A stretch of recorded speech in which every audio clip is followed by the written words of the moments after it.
Welcome to the first in a series of Recruiter Spotlights. My name is Margaret Juadi and I represent eCuro People, the supplier of the recruitment industry's best known brands, Voyager Infinity CRM, Filefinder Executive Search Software, ISV Online, the skills assessment and training software, and Gated Talent, the platform connecting senior level executives with executive recruiters worldwide. In the last few months, our lives have changed beyond recognition, and the speed with which the COVID-19 pandemic impacted businesses, including the recruitment sector, was unprecedented and has taken everyone by surprise. It is my great pleasure to introduce you to Kelly Knopp, founder and director of Southern Education Recruitment.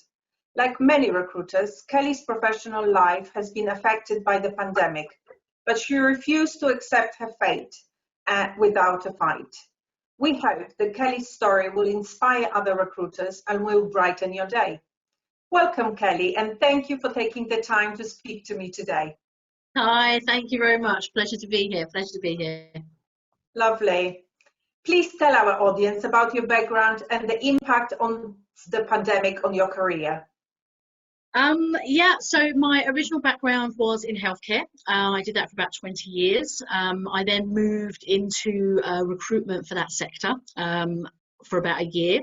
I then moved over to education recruitment. I'd been with a large corporate company for about 6.5 years, and then very recently moved to a much smaller company where I was for 2 months.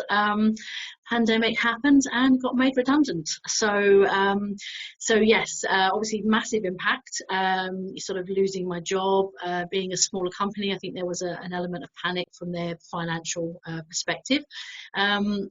So it forced me to make some very rapid decisions very quickly about how I was going to deal with this and how I was going to move forward. How did your family react to all of this? I think there was obviously a massive element of shock, particularly my husband. Thankfully, he's a psychiatric nurse, so I think he sort of counselled himself through the process as well as me. I think there was an element of shock, but this wasn't an individual thing that was just happening to me. This is happening to everybody. And I think because this is more of a global impact, I think the worry about what we do next and how we cope with it felt more shared than it would do if it was just an individual case. So they've been very supportive. Great. When we spoke earlier, I was really inspired by the support you have received from all walks of life. Tell us a little bit about that. Yes, so one of my sort of key things is being obviously a very small company, in it being just myself. I was very keen to support local industry and local companies. I approached a company that I had connected with on LinkedIn. LinkedIn I am a super fan of now. It has been absolutely fabulous these last few months. So I had someone I'd already connected with to design my logo. I approached them. They're very small. They're based sort of, not too far from myself. And we started chatting. I explained to them my situation. They came up with some designs for some logos. When I asked for the invoice, they came back and said, it's on us. We have to support each other. And I was absolutely delighted. So, but from that, what you get is that sort of, that loyalty. I've gone back to them for other things. I've helped support their charity. I made a donation there. So, it's that, I suppose it's that chain effect of impact. They did something for me, I did something for the charity they support, and it has a knock-on effect. And I actually think that's a lovely way to work, and I hope it continues once we come out of lockdown, because it's it's a good human thing to do, goosebumps when you tell the story again. No, it's amazing. What about the website and other things that you've had to work with? Yeah, I mean, it's been a bit whirlwind, really, because whilst I think a lot of people are finding that lockdown is dragging, it's going by far too quick for me in terms of sort of preparation. So I'm like, needed to slow down a bit. So yeah, I mean, things like obviously the website, every company that I've spoken to they've been so helpful. You know, people, obviously they want their businesses to survive. Their business survives by offering great customer service to new customers coming in, and it's, you know, just everything. I think people are, I think it feels, I think, more close-knit, you know, from a business perspective, you know, much more supportive. So, you know, obviously, hopefully website goes live on the 8th, fingers crossed. So yeah, I'm just waiting on the review for that. So yeah, and then with LinkedIn has been great. So, you know, just people reaching out to connect, to offer their services, and going out of their way, you know, to find a way to work, as we can't, you know, would normally drive down and meet, you know, sit there face to face. So doing it over Zoom, or, you know, like say webinars, or, you know, finding ways to sort of make it work. Absolutely, that's really heartwarming, and it's amazing just to see how everybody rallies behind each other, basically, and helps each other. It's just amazing.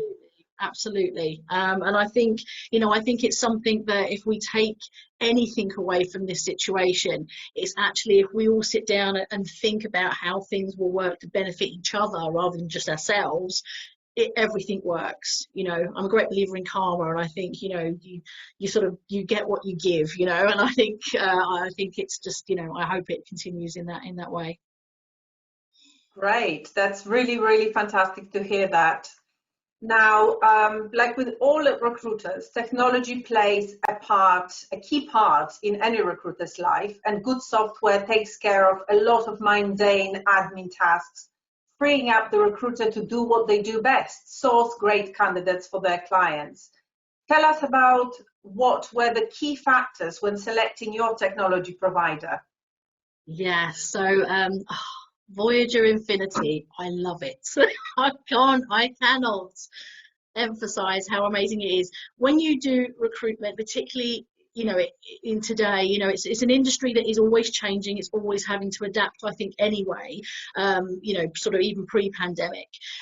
So I personally find if you've got everything in one place, it makes it so much easier to work with, much more user friendly. It also means you can be transient, you can be mobile when you're working, you're not tied to one place. So as a recruiter, you need to adapt in that, you know, with that aspect. And the fact that with Infinity Voyager you can do that, you know, it was absolutely exceptional. So when I was actually looking for a database software to use for my company, I did some research. I was looking at different companies. I had an idea in my head what I wanted to use, very similar to what I'd, you know, been familiar with using in the past. And one of the key things that Voyager Infinity did was they actually answered the phone straight away. They came back to me straight away. There were so many companies that you put messages on and they just never came back, or you know, the communication was very poor. So, you know, that when you know you've got a company that will talk to you, that will support you, it's essential. It's absolutely essential. The ease of use of the database is, you know, wonderful. And I think going from a company, you know, when I spoke to them, particularly about my industry, which is education, so I was very concerned about how the software would work, how it would work for my schools when they received confirmations, or candidates when I contacted them. And it you know, I'm trying to sort of think of the words to kind of describe it, but it's simple, you know, it's effective. Yeah, absolutely. Yeah. So is it something that you can sort of amend to your process? Does it cater to all aspects of your process? Absolutely. I mean, you know, you have the foundation that obviously is the database itself, but then I can absolutely tailor it 100% to my company, to how I want to work and how I want to do things. And it's sort of during the training with Debbie, who was fabulous, you know, nothing is too much trouble, you know, nothing was too difficult or couldn't be adapted or amended. So, you know, it was, you know, the attention to detail, I think, is what really kind of sets sort of Voyager Infinity apart, you know, from other companies and other databases that I've used. It's like they've gone around every recruiting company and then gone, no, this is the best of everything, and we're going to make this one system. So I am so happy for you. That's fabulous. That sounds really, really great. So what advice would you give other recruiters choosing the technology supplier? Is it all about the features, or there is more to it? I think there's more to it. I think there's a bit of everything. So what you want is a company that you know you can phone and there's going to be somebody there at the end of the phone, or somebody is going to respond. And I think that's the biggest fear, particularly when it's a new database, because if you're anything like me, I phoned the support line up when I thought I'd lost something because I'd X'd out of it, and great, got it back straight away and calmed my nerves. I'm like, I've broken the database, I've only had it for 24 hours. So, you know, that aspect is great. But also, you know, something that is user-friendly and is always adaptable. So I know that Infinity Voyager, you know, the updates are more frequent. It's always looking at what, you know, listening to its customers, you know, in terms of, you know, what features would work. And that's essential, because really with a lot of databases, until you physically start working with them and using with them, you don't really pick up on little things. You think, oh, maybe a tweak there or a change there. So I think that that sets them aside from everybody else is they listen to their customer base. And I think if you've got a data provider that you're working with that does that, you're working in partnership. It's not just, you know, you've bought a service and that's it. It is a partnership. They want you to succeed as well. So no, that's great. That really is fabulous advice. Thank you for that.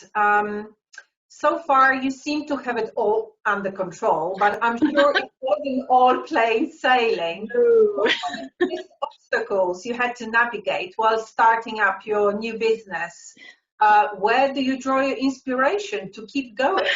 I think, and with a lot of recruiters, there's a certain amount of bloody-mindedness that goes on. So I think, you know, that sort of, I will succeed, I will not, I don't come second, I have to win. I think there's an element of that in any recruiter. But I think for me, the biggest obstacle is, where do I start? You know, what do I do first? So I'd sort of, you know, kind of been sort of, you know, sort of sledgehammered with this, you've been made redundant. And, you know, whatever your background, you get used to a certain lifestyle, you get used to a certain way of living, and you think to yourself, well, you know, what do I do next? How do I cope with this? And then how do I move forward from an employment perspective when nobody's hiring because everybody's on lockdown? So so really for me, it was weighing up the pros and cons of, you know, can I do this financially? How do I go about this? So the sort of biggest obstacles was where to start. You know, what do I do first? You know, and how, you know, sort of overcoming that. You know, once you sort of get the ball rolling and you kind of get going, but then that's business all over. And I don't doubt there are some bigger mountains to climb as I move forward in this endeavour. So. Yeah, no, that sounds great. Like you said, you've only just started, and you know there's still a long road ahead of you before you can say that you are truly successful. But what are the 3 tips that you would give to other recruiters who are thinking along similar lines that you and thinking about starting up on their own? Yeah, I think for me, first of all, research. Look at you know, sort of companies like yourself. I only came across Voyager Infinity because I was doing research into it. I was looking at different companies, and I happened to then hit upon, you know, a great company, and I was like, yes, brilliant, this is it. And that encourages you then to move forward. So research is obviously essential. Your competitors, you know, services that you're going to use. My second one is lists. Now, I know that sounds very dull and not very high-tech and fabulous, but I've got lists about lists about lists, and I cross and tick and cross and tick. So I think you've got to have an element of organisation. And then the most important aspect is self-belief. Don't listen to the naysayers who sit there and say, oh, but the what ifs. I'm a very much a leap before I look person anyway, but in life generally. But I think if you believe in yourself, you know, most people are successful in what they do in recruitment. They're obviously driven. So why can't you take that energy and that enthusiasm and turn it into something positive for yourself? So, you know, somebody else. Exactly. Absolutely, absolutely. And it isn't always about money. For me, it's about lifestyle. It's about, you know, that work-life balance and doing something for me and my family. So, you know, and everybody has different reasons for doing things. You know, some people want the big houses and the wonderful cars and things like that. You know, I understand that. We all have different motivations, but self-belief, you can't do it without that. You have to believe that you can do it. Otherwise, you know, it's not going to work. So. And it's also a great inspiration for the next generation. Well, hopefully, if I can do it, anybody can do it. So that's fabulous. Now, these are very helpful. Thank you, Kelly. I just have one more question for you. What are your thoughts about how the recruitment industry will change post-COVID-19 and the implications for your business? I think for all businesses, whether it's recruitment or any industry, if you aren't willing to adapt or change, I don't think you'll survive. I think you have to. I think going forward, you know, they say that return to the new normal. It will be the new normal. So from my aspect, I work in education. That's had a huge impact.